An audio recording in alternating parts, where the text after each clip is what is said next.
Bonjour à tous, je suis Yvan Vidal, consultant data chez Cross à Genève. Je suis certifié sur Tableau et ma mission aujourd'hui est de vous montrer dans cette vidéo de 15 minutes comment un expert peut créer un dashboard dans Tableau.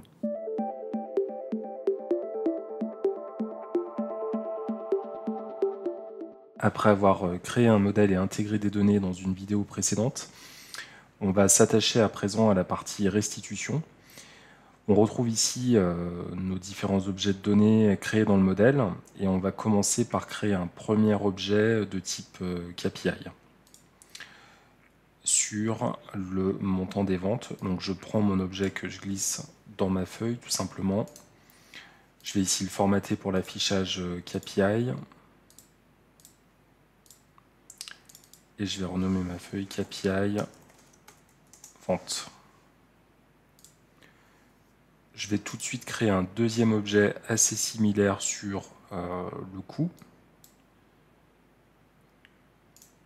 Je glisse mon objet. Ici, je peux venir copier la mise en forme et l'appliquer sur cette nouvelle feuille. Je renomme mon objet KPI achat.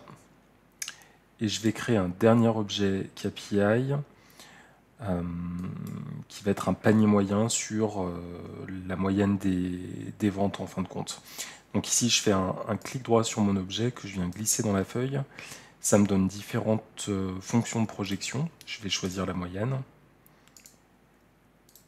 Et là encore, je vais coller la mise en forme. Ça va être un KPI panier moyen.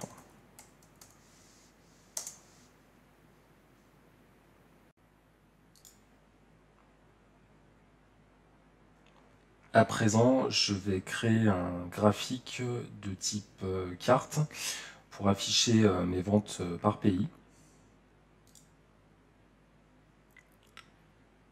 Je reprends mon indicateur Sales Amount.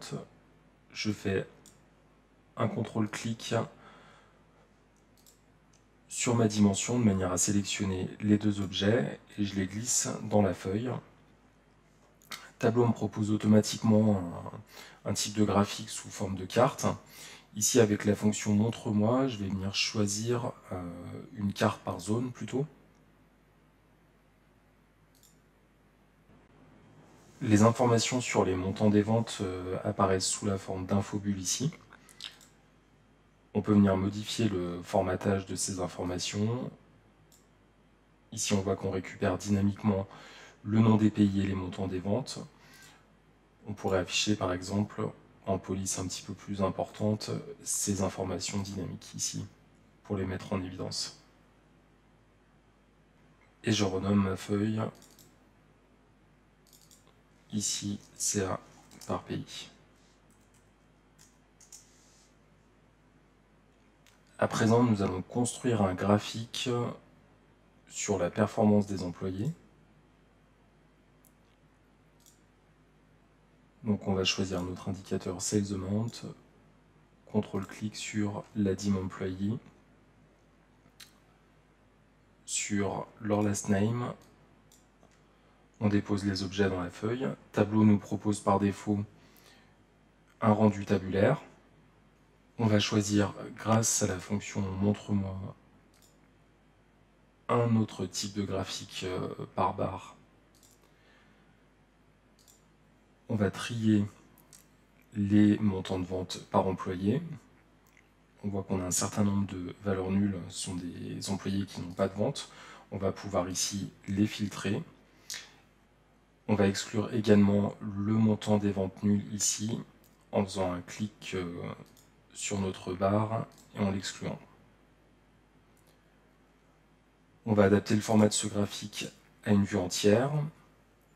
Et enfin, on peut mettre en avant la performance des employés avec une option sur les couleurs. On fait un contrôle-clic sur notre indicateur qu'on vient glisser ici sur le repère couleur. Et Tableau nous propose un dégradé de couleur nativement. Je vais renommer ma feuille CA par employé.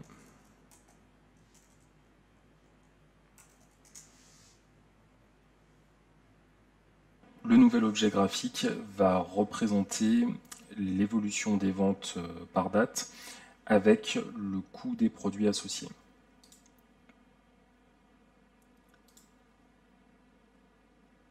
Je glisse mon objet de chiffre d'affaires ici.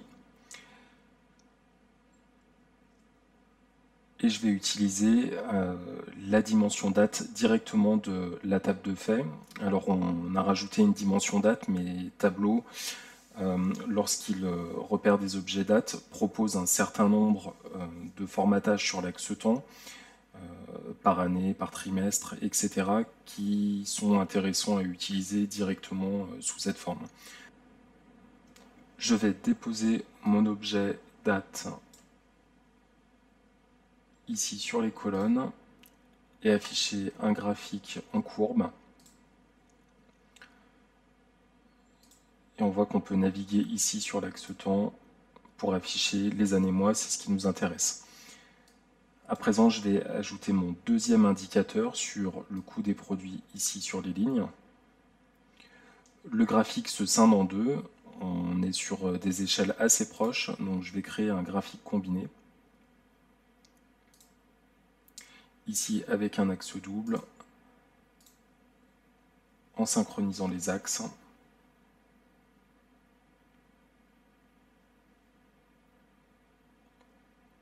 Et je renomme mon objet achat-vente.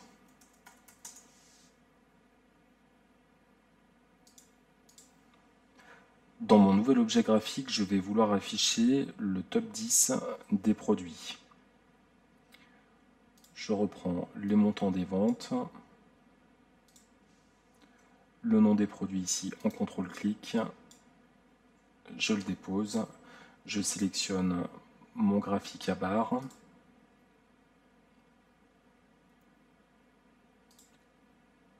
je trie mes produits par ordre décroissant.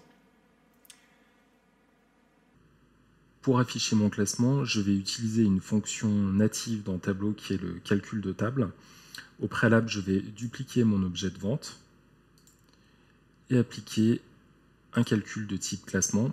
On identifie ici le classement incrémentiel créé par Tableau et je vais créer un filtre pour sélectionner les 10 premières valeurs vu que je veux un top 10.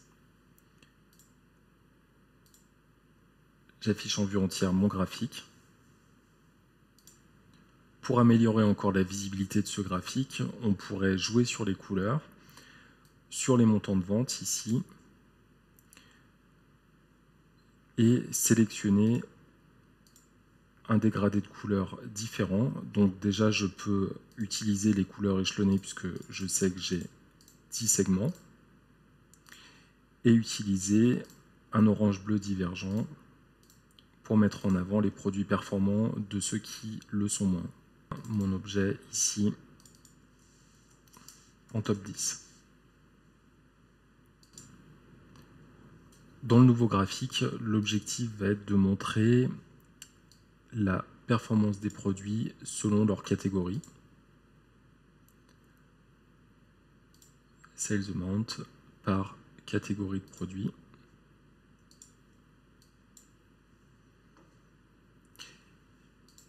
Et un affichage intéressant pour ce genre d'analyse et un trimap que je peux renommer ici vente par catégorie.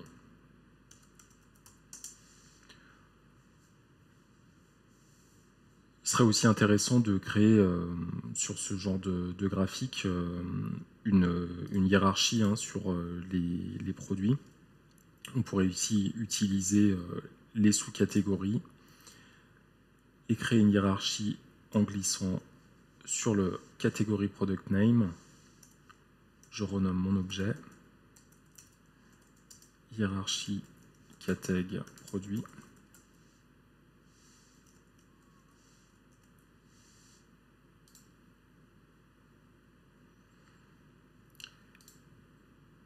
Et à présent, on voit qu'on peut naviguer par catégorie, sous-catégorie ici.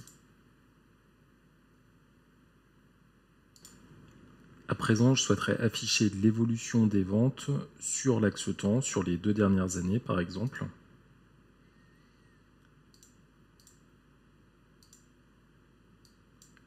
Je vais reprendre mon objet Sales Amount.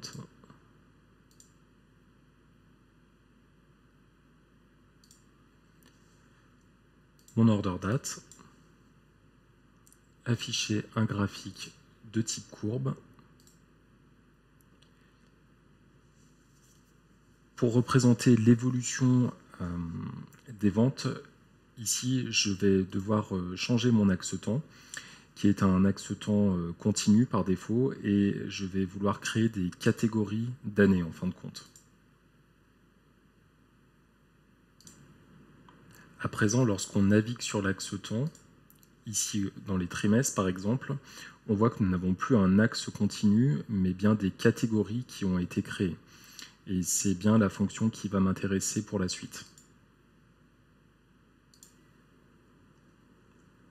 À présent, pour afficher l'évolution du chiffre d'affaires entre les années, je vais de nouveau utiliser une fonction de calcul de table.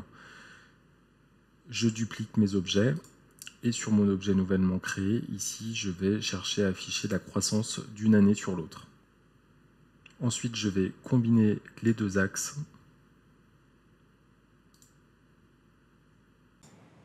Différents repères ont été créés et je vais basculer celui des évolutions en barre. Je vais ajuster la largeur du graphique et afin d'éliminer cette valeur aberrante, étant donné que nous n'avions pas de vente en 2010, je vais sélectionner ces 3 segments de données uniquement.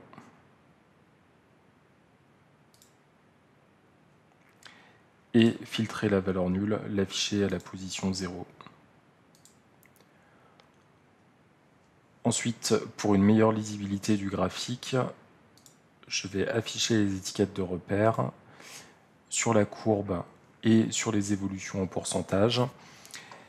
Et enfin, je vais jouer sur les couleurs des évolutions positives-négatives en faisant un contrôle-clic et en positionnant mon indicateur sur les couleurs. Et je vais modifier les couleurs pour un rouge-vert divergent.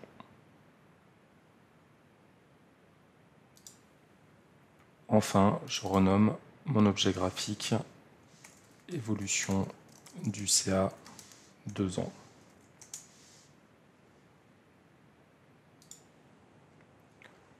Maintenant que tous mes objets graphiques ont été créés, je vais pouvoir passer à la création du tableau de bord.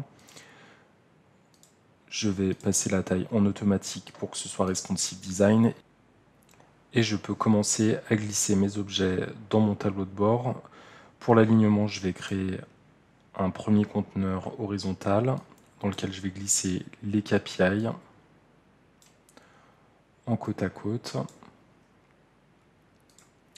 Et je vais distribuer le contenu de manière égale comme ceci. Et ensuite, je glisse mes autres objets graphiques en dessous, le CA par pays,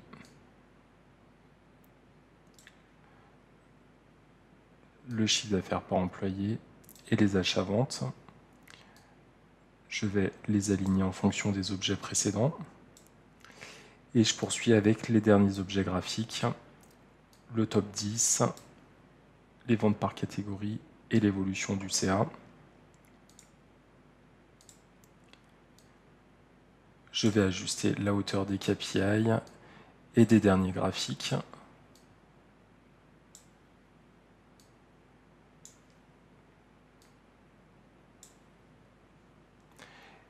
Et enfin, je supprime ici ce conteneur.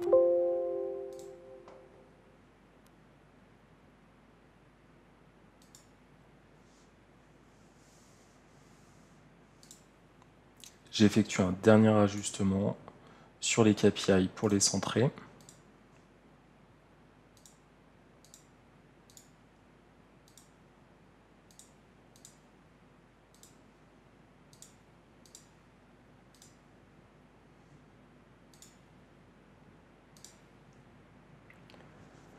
À présent, notre dashboard est finalisé et ceci conclut notre vidéo sur la partie reporting, expertise, tableau.